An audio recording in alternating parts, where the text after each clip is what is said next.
And then from the home office in Easton, Pennsylvania, Michael R. asks, "Hi, Matt. I hope you enjoyed Super Bowl 59. Here's my question for Dave.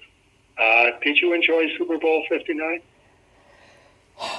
I am officially an old white guy who my wife every year goes, we're going to have a Super Bowl party. And I'm like, why? We're not that big into football fans. Neither one of us is rooting for either of the teams, because we're Northeast Wisconsin people, so we, quote, have to love the Packers, unquote. Right. And so if the Packers aren't playing, because every year she'll say when the Packers are doing well, if the Packers go to the Super Bowl, we're going to have a Super Bowl party. And I'm like, okay, fine, that makes sense to me. I mean, I'm not a Packer fan, but that goes back to years and years ago when I was, like 12, and the Packers used to come down to Manitowoc and Two Rivers, and my mom would have to drive them around on a pub crawl, and all the players were jerks. And oh, really? The bar owners in the county would pool money, and it was a fundraiser for the Children's Miracle Network, which became Children's Hospitals of Wisconsin. So it's a hospital system for kids, and they raise money so that people don't have to pay. So that it's you go there because you're sick, but you're not going to be given a bill. It's kind of like St. Jude. Right.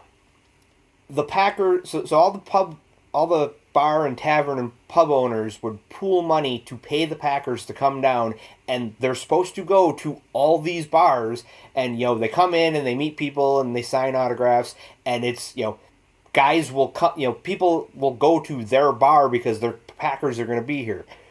And for like 3 or 4 years in a row, my mom had to drive the van because she worked at the Holiday Inn, who helped sponsor this, and they had their 15-passenger van, which could fit all these guys into it. And my mom is 4'11" and doesn't drink, so she got shanghaied into being the chauffeur because they knew she wouldn't be drinking at the bars. And all these football players are getting in, and she stops at the first bar and everything's going great. She stops at the second bar and everything's going fine. She stops the third bar and things are going okay. And now it's time to leave Manitowoc and go into Two Rivers. And the players say, we're not going into Carptown. Holy smokes. And my mom's going, you have to. That's kind of the deal here. And they, at whatever bar they were at, when it was time to go, they went, no, we're just going to stay here.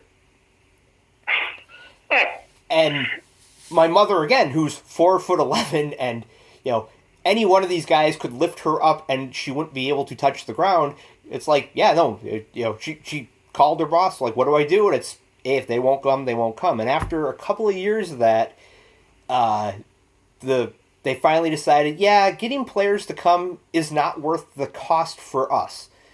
Like, and they stopped doing it. And then the organization still does their annual thing every year, but it has morphed and evolved into not being what it was when I was a kid. Okay. All right. But yeah, this is your brush with Packer greatness. And it's one of those, it's really hard to be an agnostic when you live in Rome. Right. And so anyway, yeah. So the past few years, Paul has gone, we're going to have a Super Bowl party if they go to the Super Bowl. And then they don't go to the Super Bowl. I'm like, okay, so we don't have to watch Super Bowl? Oh, no, yeah, we have to watch. I'm like, you don't care about either team. But I want to watch the ads. And I want to see the halftime show. And I'm old and white enough that, no, I don't need to see the halftime show. Or the commercials, for that matter. They'll be on YouTube. Well, and that's... if you really want to check them out. The worst part for me is the halftime show starts, and I invariably turn to my wife and children and say, who the hell is this? And they go, oh, it's so-and-so. And I'm like, I don't care. Why do we, the worst one for me was a few years ago. It was The Weeknd was the name of the artist. And up until that point, it had been we're going to have 2 or 3 different artists, and it's going to be a bit of a mashup in genres, and sometimes they're complementary, and sometimes you can tell very much that these guys are on the side stage waiting for the main stage guy to shut up so they can play their one song and then go back, and not be at the Super Bowl anymore. And Right. with The Weeknd, it was he's only performing by himself. He's not doing any mashups. He's not having any guests. It's just him. And it was the most boring 15 minutes I've ever seen during the middle of the Super Bowl. Like, he's singing a song that I don't know. At one point, he went into this weird... the best way I can describe it was he went into this tunnel, and the tunnel had screens on it, and the screens were playing a Windows 1995 screensaver. There's a screensaver where it's a maze, and the screensaver, it looks like a video game, but it's not. But it's it's doing lefts and rights going through this maze, and then it comes to the end, and then it starts over, and that's exactly what it looked like. And I'm going, they paid this guy how many millions of dollars to be here to do this? Like Right. really? And ever since then, I just, every time he comes on the radio, because the kids will put on popular young person music, and he comes on, I'm like, we don't listen to him. And Janice goes, why? And I'm like, because he ruined the Super Bowl. And it got to the point, like, she did it one time, and her friend was in the car, and I had done this about 7 times at this point, so she knew it was coming, and she still fell for the setup. And her friend just kind of looked at her like, what? Right. Right. I mean, Okay. So no, I did not have a good Super Bowl. I mean, the food that my wife made was great. Other than that, it was just me going, why am I watching this? Right. Well, because everybody else is. It's one of those mass events. I mean, I haven't seen a Super Bowl in 20 years because it happens on the Sabbath, but I can definitely feel it out there, sort of like pulsing through the walls. Okay, that's enough on the Super Bowl. Michael R. Asks, I noticed that Aardvark Vanaheim has moved away from using the Waverly Press as a publisher. Is there any reason for this? Yes, there is. We're not on the same page in terms of the price of printing is going up, and particularly prestige printing. And Dagan definitely specializes in prestige printing. He does completely flawless books from anyone's perspective. I defy anyone to look at any book published by Waverly Press and find any fault with it whatsoever. But the reason that tends to happen is because Dagan is devoted to creating perfect books, and whatever it takes to create the perfect book. I wouldn't say money's no object, but it's over in that direction, and there just isn't enough money on the table divided between Aardvark Vanaheim and Waverly Press to justify that. Dagan is very, very generous about the fact that when he does overspend on the product, he does say, okay, here's the accounting of what I spent on the printing, and there's this thing and this thing and this thing and this thing. And at that point, I stopped keeping track because this was already hitting a ceiling of a reasonable amount of money to spend on the printing. But